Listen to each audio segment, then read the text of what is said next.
this is Stephanie, and this is Talk Tales and Trivia, the podcast where I talk about society, culture, pop culture, and I throw in a little bit of trivia too, so that you can stump your family and friends this holiday season. Well, you know what? We are in the holiday season. A matter of fact, today is actually a holiday of sorts.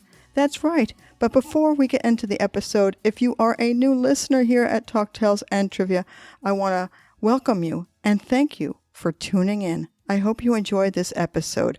So now, all of you, sit back, relax, listen, and enjoy this episode on Festivus for the rest of us. I hope that you enjoy it. Well, I am coming at you on December 23rd, the night of Festivus, and I know it is late, but I had to celebrate, right? Well, if you are a Seinfeld fan, then you know exactly what I'm talking about. But if you aren't, or if you're a little younger, then this is perfect because I am going to tell you all about Festivus for the rest of us. Well, Festivus was originally created by Daniel O'Keefe. Festivus entered popular culture after it was made the focus of a 1997 Seinfeld episode, right? We all know the episode. The Strike. Dan O'Keefe co-wrote on that episode. Well, you see, O'Keefe didn't really think the idea of Festivus for the rest of us would really take off as a good part in the Seinfeld episode. But to his dismay, it's taken on a life of its own, and it still goes on even to this day.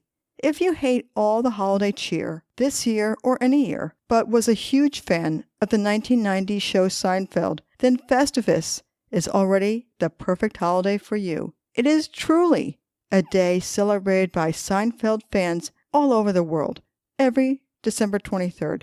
But, I do say but, the original founder of Festivus, Dan O'Keefe, said it can be and may happen anywhere between October and May, so you can still have time.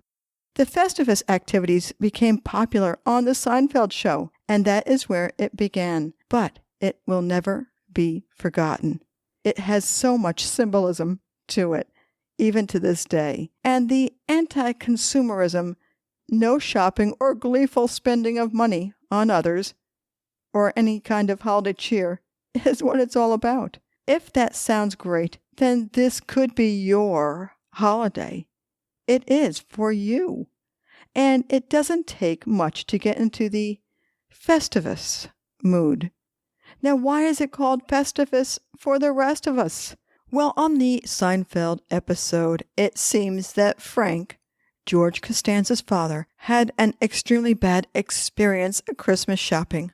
One Christmas, oh so long ago, when he was trying to purchase a doll for George, and he never forgot it. As a matter of fact, he became so angry at all the hustle and bustle and all the fighting for presents and all the activities that go along with Christmas that he created a new holiday called Festivus. If you watch the Seinfeld episode, you will find that Festivus for the rest of us is a saying that was made up because everybody celebrates Christmas or Hanukkah or some other really festive holiday. And if you are not into holidays, this holiday is a Festivus for the rest of us, for everybody else. These 5 steps will show you how to have a great Festivus any time of the year, anytime you want to. You can have a Festivus for the rest of us. Now, number 1 is to get a Festivus pole. That's right, I said pole. There will be no nice reminders of a giddy holiday here. No lights, no needles to annoyingly step on, no decorations to spread around. In other words, there is no chance of having any cheerfulness at all. None. Decorations are distracting anyway, so leave the pole as plain as it can be.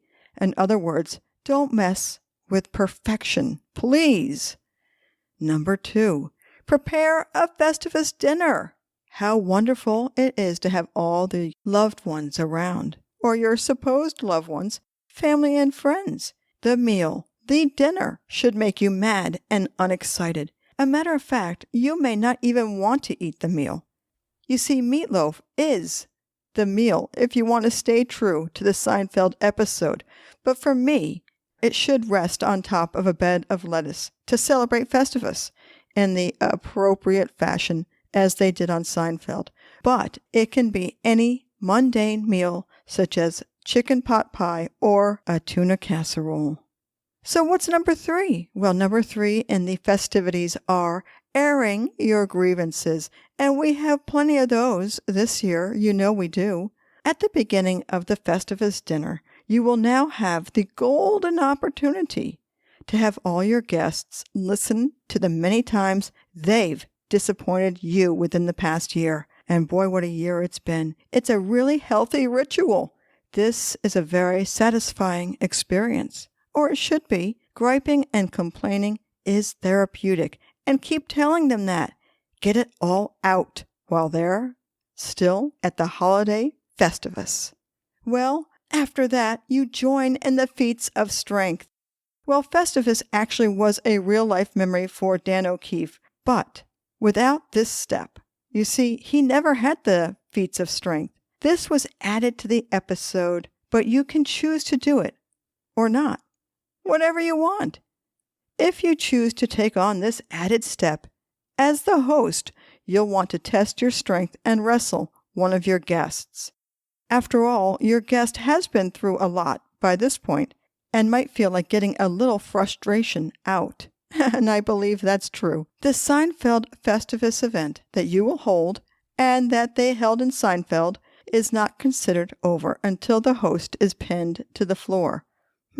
A guest can only decline the challenge if he or she has something more important to do. Working, going on a date, doing laundry, washing their hair, or anything else. If you're a guest, you can make up anything to get out of it. Taking out the garbage, taking a nap, etc., etc.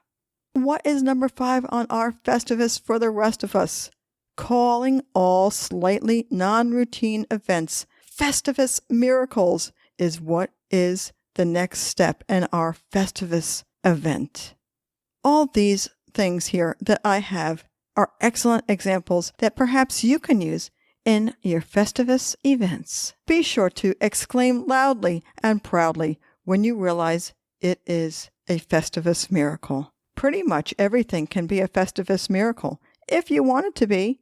How about that you carried all your groceries into the house in one trip? Yep, Festivus miracle.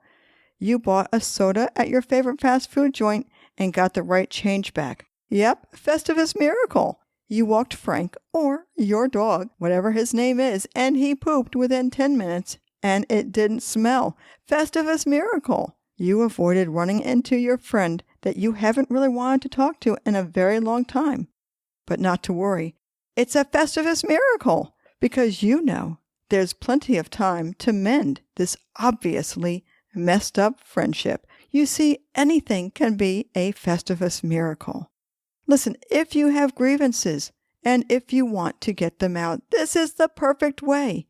Get together with friends whenever you want and have yourself a Festivus for the rest of us. That's what I want for you this season.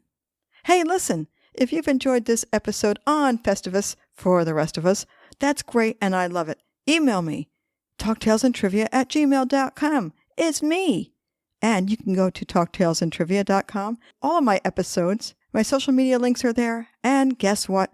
You know it. There's a little bio on me if you're wondering what I'm all about. And listen, I just bet that you will also enjoy my second podcast, Growing Uncomfortable. I know you will. Go to growinguncomfortable.com to get to all those episodes, get to my social media links, and guess what? You can also get to that bio on me if you're wondering what I'm all about. That's so cool. Now listen, I have one thing to tell you. I keep telling you it's a secret, but it's not. You can subscribe for free. Talk Tales and Trivia and Growing Uncomfortable. Push that subscribe button. That's such a cool thing to do, and it gives you the notifications of when new episodes come out. How much better could that be? Listen, have a great Festivus, have a great holiday season, and I will talk to you on the next episode. Okay, bye-bye.